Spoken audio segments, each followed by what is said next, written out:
샬롬 샬롬 샬롬 샬롬 샬롬. 하나님 사랑합니다. 여러분 주 안에서 사랑합니다. 시편 56편 1절에서 13절까지 사람이 내게 어찌하리까. 11절에 이렇게 말씀하고 있죠. 오늘 제목은 사람이 내게 어찌하리까. 하나님이 나를 지키시는데 사람이 나에게 어찌할 수는 없습니다. 오늘 시편의 표제를 보니까 다윗의 믹담시 영장으로 요낫 엘렛 르호김에 맞춘 노래, 다윗이 가드에서 블레셋인에게 잡힌 때라고 이렇게 기록이 되어 있습니다. 다윗이 가드에서 블레셋 사람들에게 잡혀 있을 때 불렀던 시편 기자의 노래이죠. 노래. 지금은 우리 읽지만 그때는 곡조에 맞춰서 하던 노래이기도 합니다. 믹담이라는 뜻은 금원이라는 뜻이에요. 즉 이 시는 다윗이 평생 동안 금원처럼 여겼던 시로 다윗이 가드로 피신 갔다가 블레셋 사람에게 잡혔을 때 회상하여서 쓴 그러한 다윗의 신앙 고백이 담긴 시입니다. 이 다윗이 블레셋 땅 가드로 피신해 갔어요. 여러분들. 사무엘상 17장에 다윗이 골리앗을 물리치자 이스라엘의 최고 인기 스타가 됩니다. 그래서 그만 사울에게 악한 영이 들어오죠. 그래서 사위이기도 한 다윗을 죽이려고 쫓아다닙니다. 사울은 천천히고 다윗은 만만이다. 이 노래를 백성들이 지어서 부름으로 인하여 문제가 됩니다. 결국 사울왕의 미움을 받아서 다윗은 끊임없이 피신을 다니게 되죠. 그러다가 어느 날 블레셋 지역에 있다는 가드의 아기스 왕에게 피난을 갔습니다. 그러나 가드에서 그는 철저히 자존심이 무너지는 경험을 합니다. 그때 신하들이 아기스 왕에게 다윗을 모함합니다. 다윗은 이스라엘 최고 인기 스타인데 왜 망명을 했겠느냐. 망명 온 것이 아니라 정탐을 왔을 것이다. 이렇게 왕에게 신하들이 고하죠. 그래서 다윗은 자기 생명이 위험한 지경에 놓이게 됩니다. 그래서 미친 그 사람 노릇을 합니다.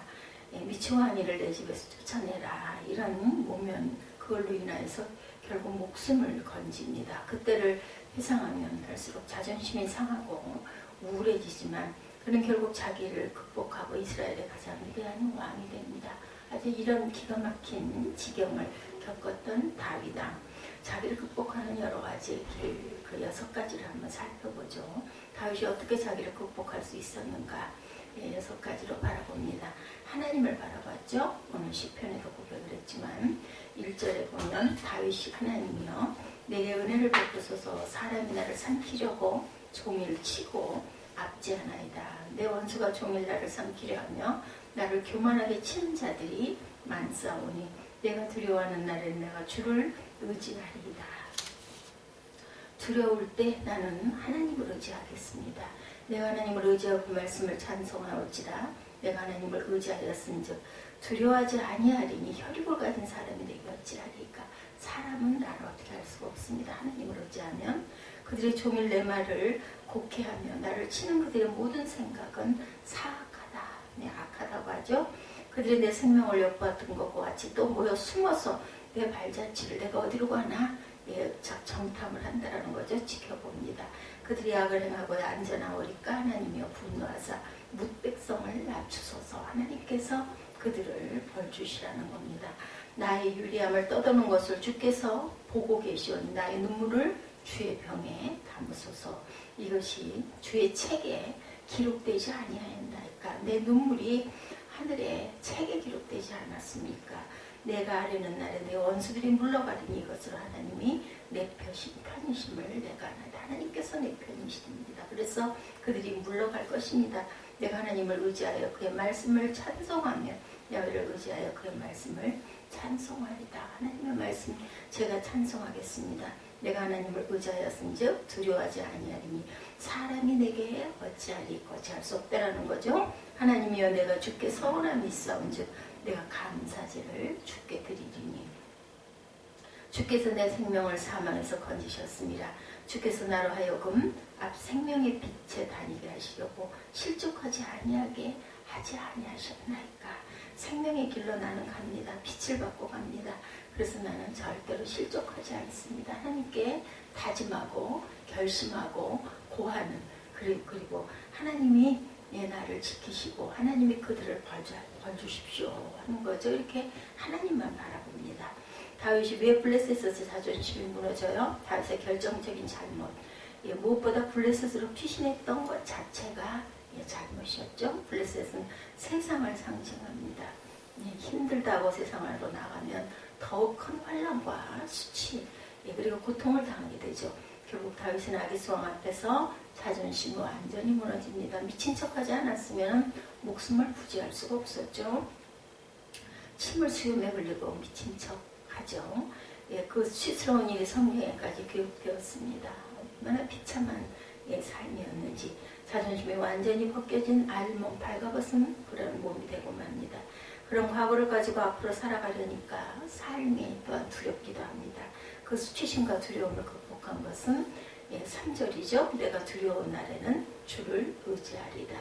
겁나고 두려울 때 우리가 의지할 수 있는 건 사람이 아니라 하나님이죠. 다윗은 자신의 두려움을 하나님을 의지하고 바라봄으로 극복을 합니다. 두려움은 대개 실체가 없죠. 그래서 마틴 루터 킹 목사님은 공포가 문을 두드릴 때 믿음으로 문을 열면 문 밖에 아무도 없다. 믿음의 문을 열게 되면 어떤 것도 두려울 게 없다라는 그런 뜻이죠. 문 밖에는 아무도 없다. 두려움은 훈련입니다. 두려워하면 두려움이 자꾸 커지죠. 그러나 믿음도 훈련됩니다. 믿음으로 맞서면 믿음도 점차 커집니다. 무엇으로? 믿음으로 우리가 두려움을 이겼을 때 감사가 나오죠. 그것을 우리가 극복을 했기 때문에 아이들과 그 놀이공원, 롯데월드 같은 데를 가면 가장 하기 싫은 것이 있다고 합니다. 그것은 자이로톱을 타는 것, 30층 높이에서 순식간에 떨어지는 그런 놀이기구가 있다고 그래요. 아찔하죠. 저는 타보지 못했습니다. 그것도 서서 떨어지는 것도 아니고 앉아서 떨어지니까 가슴이 철렁한다고 그래요. 30층에서 급속도로 아래로 떨어지면 어떻겠어요? 그죠? 가슴이 정말 콱 내려앉을 것 같을 거예요. 아이들과 사람들이 보고 있으니까 무섭다고 내색을 할 수도 없고 어떤 목사님이 할 수 없이 자이로톱 의자에 앉으셨다고 합니다. 그리고 죽으면 죽으리라 하고 타는데 속으로는 반드시 나는 죽지 않는다. 그렇죠. 떨어지는 순간 무섭긴 하지만 죽지는 않아요. 안전장치가 돼 있기 때문에 결국 타고 나면 웃으면서 그것에서 내려오게 된다고 하죠. 두려움은 실체가 없습니다. 마음의 문제이죠. 나는 절대로 이렇게 그 의자에 앉지만 그 놀이기구에 의지 앉지만 그 30층 높이에서 떨어지지만 절대 죽지 않아. 안전장치가 돼 있으니 이런 마음으로 타기 때문에 순간이다. 마음의 문제. 그러므로 우리는 믿음의 훈련을 하고 두려움을 주는 것은 최대한 멀리 해야 됩니다. 두려움은 겁과 두려움은 주님 앞에서 하나님 앞에서 다 사라지게 되죠. 점집에 가면 동자 귀신, 장군 귀신, 눈동자가 돌아가는 모습을 바라보면 아주 기가 막히다고 그러죠. 공포 영화를 멀리하고 소름이 돋는 얘기들 이런 것들을 멀리하고 그런 것을 보고 그런 얘기를 들으면 방어벽이 자꾸 약화가 되니까 그런 것들 가지 말고 그리고 멀리해야 되겠죠. 대신 믿음의 말은 많이 들어야 됩니다. 믿음은 다시 말씀드리지만 훈련입니다. 계속 믿음을 생각하고 믿음의 말씀을 듣고 믿음의 말을 하고 그러면 두려움과 공포는 사라집니다. 다윗도 지금 아주 무서운 지경에도 계속 선포를 하죠. 하나님 제가 찬송합니다. 내가 이럴 때 하나님을 찬양하고 하나님을 믿고 의지하면 이 모든 악한 것들은 물러갑니다. 하나님께서 물리쳐 주실 줄 믿습니다. 하고 자꾸 선포를 합니다. 환경을 바라보지 말고 하나님을 바라보면 하나님은 우리의 실수와 실패도 좋은 체험으로 승화시켜 주시죠. 두 번째 말씀을 높여야 합니다. 말씀을 의지합니다. 4절에 내가 하나님을 의지하고 그 말씀을 찬송하올지라. 여기서 그 말씀이란 하나님께서 자신과 함께 하시겠다고 약속한 말씀을 의미합니다. 다윗은 자신이 약해지고 흔들릴 때마다 하나님의 약속의 말씀을 생각하고 용기를 얻었습니다. 우리도 말씀을 높이 하고 말씀을 가장 내 앞에 두고 그런 삶을 살면 어떠한 어려움도 어떠한 두려움도 흔들리지 않는 믿음으로 승화가 되죠. 사람이 언제 가장 많이 불안할까? 자신의 단점이 보였을 때 다른 사람이 나를 어떻게 생각할까? 나에 대해서 어떻게 말할까 하는 염려가 있을 때 불안합니다.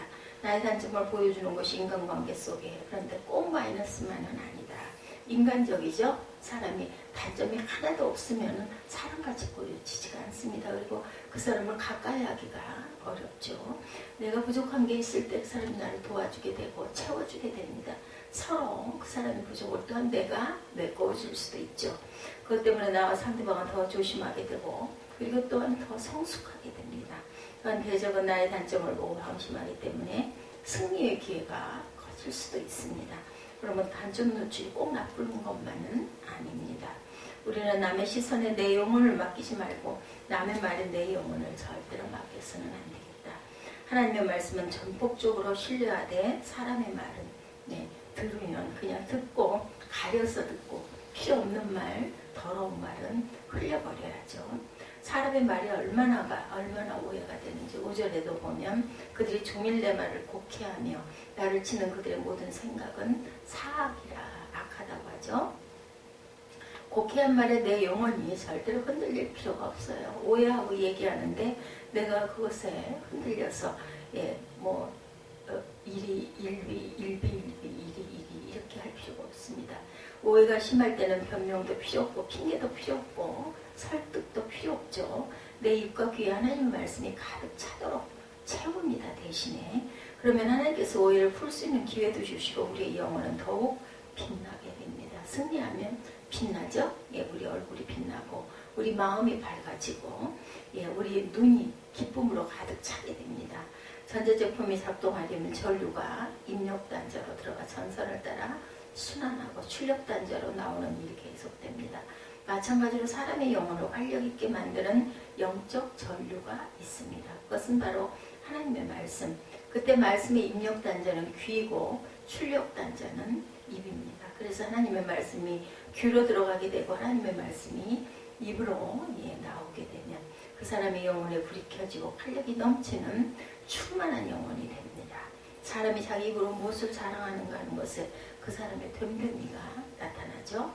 가끔 보면 시시한 것을 자랑하는 사람들은 그것을 열등감의 표시로 내가 왕년에 어땠는데 내가 예전에는 잘 나갔는데 이런 얘기, 아니면 내 아들이 내 딸이, 아니면 내 집안의 친척의 누가 이렇다, 이런 거는 자신의 그 열등감을 변호하기 위해서, 나를 포장하기 위해서 하는 말들이죠. 우리가 하나님을 자랑하고 말씀을 높일 때 사람들은 우리 영혼의 무게를 느끼고, 그리고 하나님의 말씀을 높이는 사람은 사람의 말에 비천하게 되지 않는다라는 것. 그리고 세 번째로 말씀을 높이고 그리고 눈물을 많이 흘려야 됩니다. 아버지 앞에서는 8절이죠. 나의 유리함으로 주께서 계수하셨으니 나의 눈물을 주의 병에 담으소서. 이게 주의 책에 기록되지 아니하였나이까. 다윗은 하나님께서 자신의 환난을 하나까지, 작은 거 하나까지 다 세고 계시고 자신의 눈물 한 방울 한 방울도 주의 병에 담을 정도로 헛되게 하지 않으신다, 이렇게 고백을 합니다. 왜 하나님께서 다윗의 환난과 눈물을 기억하시는가? 큰 상급을 갚아주시기 위해서. 그러므로 우리는 거룩한 눈물을 많이 흘려야 합니다. 눈물에는 거짓과 헛됨이 없습니다. 눈물을 흘린 만큼 상처 치유의 역사가 나타나고 사람을 움직이고 하나님을 움직일 수가 있죠. 오늘날 가장 큰 문제는 눈물이 마른 것. 우리는 눈물이 있는 교회, 눈물이 있는 성도들이 되어야겠습니다. 나라와 민족을 위한 눈물이 있어야 되고 어려운 이웃을 불쌍히 여기는 눈물이 있어야 합니다. 또한 선교하시는 그 선교사님들, 그 선교사님들의 향한 기도와 눈물이 있어야 합니다. 나의 죄 때문에 흘리는 눈물이 있어야 하고 주님의 은혜를 생각하는 감사의 눈물이 또한 있어야 하죠. 그 눈물은 한 방울도 헛됨이 없이 주님의 눈물병에 담기고 결국 그 눈물 후에 기쁨으로 단을 가지고 돌아오는 역사가 일어나게 됩니다. 주님은 십자가에서 다 이루었다 말씀하시죠. 그 선언이 있기까지 주님이 흘렸던 피와 땀과 눈물을 우리가 기억해야 됩니다. 주님은 정말 세상에서 사실 때 험난하고 고통스럽고 고난 생활을 사셨지만 정말 하나님께서는, 예수님께서는 우리에게 모범이 되는 그러한 삶을 사셨습니다. 예, 주님은 내가 이 일을 원한다는 삶을 살지 않고 하나님이 이 일을 원하신다, 이러한 삶을, 내 뜻대로가 아니라 하나님의 뜻대로 사셨죠. 그래서 피와 땀과 눈물이 있었지만 하나님께서는 우리에게 모범이 되시는 삶을 사셨습니다. 특별히 눈물은 노력을 상징하기도 합니다. 우리는 최선을 다하는 노력, 최선의 최고의 노력을 오늘을 마지막 날처럼 살아야 되겠죠. 행복은 눈물에 비례하죠. 게으른 사람은 복될 수가 없습니다. 땀과 눈물을 가진 사람은 복되고 복된 사람, 복의 근원이 됩니다. 성공자와 실패자의 가장 큰 차이, 성공자와 실패자는 학력, IQ, 성격 등에서 차이가 나는 것이 아니라 큰 차이는 생각과 사는 태도에서 차이가 납니다. 게으르면 실패하고 부지런하면 대개는 성공합니다. 내가 심은 만큼 거두게 되죠. 성공자는 기도실과 연구실도 좋아하지만 사람도 또한 잘 챙깁니다. 부지런히 사람에게 관심을 표합니다. 보통 사람은 귀찮아하지 않습니다. 그런데 성공의 기회는 되게 다른 사람을 통해서 오기 때문에 사람에게 깊은 관심을 가져야 되죠. 대화가 서투르면 이메일 아니면 편지, 그죠? 문자 이런 걸 사용할 수도 있습니다. 인맥이 굉장히 재산이라고 하죠. 아주 중요한 시대. 무엇이든지 노력과 관심이 없으면 성공할 수가 없고, 몸도 부지런해야 하지만 머리도 부지런하게 잘 굴려야 되죠. 열심히 노력하고 연구해서 자신의 감정을 키우고 핵심 역량을 키워나가야 합니다. 훈련입니다. 내가 공동체를 위해 어떤 성과를 낼 것인가를 생각하고 미래를 바라보고 읽어내는 지혜의 안목을 키워야 되죠. 미래에 내가 어떤 위치에 설 것인가에 대한 계속 그림을 그리고 바라봐야 합니다. 자신의 마케팅도 필요하죠. 자신만의 노하우도 있어야 합니다. 그리고 무엇보다 잊지 말아야 될 것은 내가 거룩한 사역에 공헌하려는 마음을 가지고 있는가, 그리고 실제로 공헌하고 있는가. 그게 모든 일에 눈물이 있어야 합니다. 그냥 아무 생각 없이 살면 요행이 찾아오기를 바라면 안 되죠. 새벽 시간에 정복자가 또한 되어야 합니다. 아침에 가장 먼저 눈을 떴을 때 하나님께 예배하고 기도할 줄 아는 마음가짐, 대개는 아주 가까운 교회, 아니면은 그게 도저히 안 될 때는 자신만의 골방에서 말씀을 묵상하고 기도할 줄 아는 그러한 정복자들이 되시기를 바랍니다. 우리가 하루의 첫 시간을 말씀과 기도로 시작하면서 하나님께 매달리면 하나님께서는 자기 마케팅 전략도 알려주실 것이고 나만의 노하우를 가지는 길도 보여주실 것이고 성공의 중요한 자산인 온유함과 담대함도 주실 것이고 또한 사람과의 관계도 잘할 수 있는 지혜도 하나님께서 말씀 속에서 주십니다. 하나님과의 교통이 튼튼하면 모든 일들이 잘 이루어지죠. 자기 극복의 길도 또한 간단하게 다져집니다. 네 번째, 승리를 확신하고 바라볼 줄 알아야 되겠습니다. 아직 승리하지 않았다 하더라도 의심하지 말고 흔들리지 말고 확신해야 되겠죠. 본문 9절에 내가 아뢰는 날에 내 원수가 물러가려니 하나님이 나를 도우시는 줄 아나이다, 이렇게 고백합니다. 우리가 성경 지식은 몰라도 하나님은 나를 도와주실 것이고 나는 반드시 승리할 것이다 라는 확신만은 절대로 잊지 말아야 된다. 마귀의 가장 큰 일, 우리의 마음에 패배감을 심는 일입니다. 너는 이제 안 된다, 너는 이제 희망이 없다, 뒤에서 다 너를 욕한다, 사는 게 아니다. 그 마귀의 속삭임에 절대로 빠져서는 안 되겠죠. 우리는 믿음의 생각을 하고 믿음으로 말로 입술로 고백할 줄 알아야 됩니다. 내게 능력 주시는 자 안에서 내가 모든 것을 할 수 있다라는 이런 담대한 고백. 아직도 내게는 소중한 것들이 많다. 가진 것이 없을 때 성공하는 것이 진짜 성공이다. 이런 담대한 용기, 그죠? 믿음과 용기와 지혜를 하나님께 또한 구할 줄 알아야 됩니다.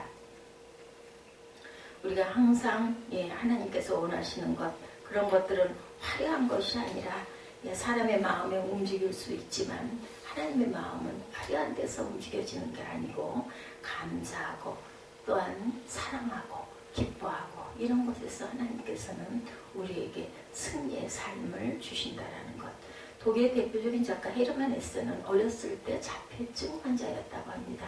성인이 되어서도 극도의 신경쇠약과 언어장애로 고통을 받았다고 그래요. 그 고통을 통해서 더욱 아름다운 글을 쓸 수 있었다고 합니다. 우리는 못한다고 하지 말아야 되죠. 부자의 꿈을 미리 포기하고 부자가 되는 것은 나의 삶이 아니다 라고 단정짓지 말아야 합니다. 남 앞에 서면 얼굴이 붉어지는 증세를 정면증이라고 그래요. 얼굴이 빨개지는 사람들, 약간의 정면증들이 다 있죠. 어떤 사람들이 많은 앞에 내가 서 있다거나 이럴 때, 특히 뭐 어떤 대회에 나갔을 때, 그 사람들 앞에 섰을 때 굉장히 얼굴이 빨개지는 걸 느끼죠. 화끈거리기도 합니다. 하나님께서 도와주시면 약한 심장도 강심장이 됩니다.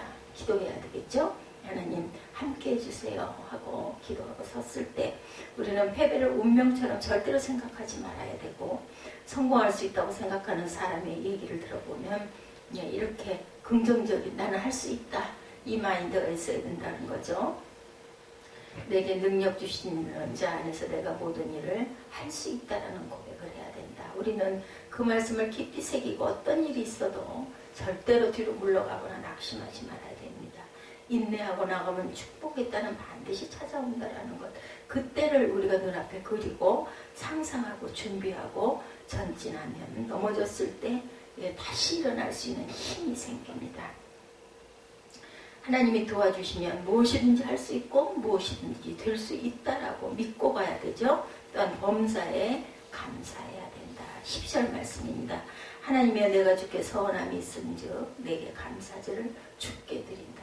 이 11월달 추수감사의 달입니다. 감사의 달로 저희 교회도 정해서 항상 감사하지만 11월은 특히 결실 수확의 달이다. 감사할 줄 아는 하루하루가 돼서 하나님께 그 감사절을 주께 드리는, 다윗은 고통 중에서도 서원을 하죠. 감사합니다. 이제 어려움이 있어도 블레셋 땅으로 가지 않고 무엇보다 감사하는 삶을 살겠다는 서원을 합니다. 사람의 상처를 아물게 하고 수치심을 덮어주고 불행한 생각의 바이러스를 박멸하는 가장 위대한 병약, 그것은 바로 용서와 감사죠. 두려움의 반대는 감사입니다. 두려움은 감사가 나와야 안 나오죠. 그것을 극복했을 때 우리는 감사하게 되죠.